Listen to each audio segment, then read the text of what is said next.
Hey, it's Sean here from seanshawn.co.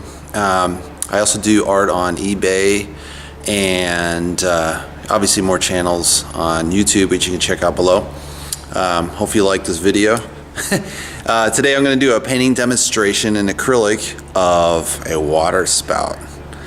So do you guys know what a water spout is? Stay tuned to find out at the end of this video. Alright, wish me luck. Thanks guys.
All right, we're back.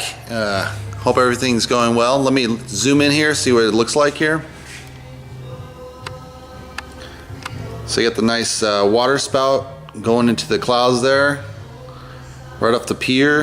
A little bit of wave action going on here. So anyway, I hope you like it. Give me a big thumbs up if you like it, hopefully. Subscribe below. Share with your friends, it'd be great. And also, let me know if you've ever seen a water spout. I don't think I have. I've seen tornado, but not a water spout. All right, thanks guys. So the answer to how a water spout forms, there's two types. There's one based on kind of a tornado that becomes a water spout, and then there's another one called fair weather water spout. Fair weather water spout is less aggressive, so not too destructive. The tornado version is obviously way more destructive. They form from cumulus cloud and they kind of descend like a normal tornado would into the water, and they don't actually take the water up much, but they create the illusion. All right, hope you guys like the video.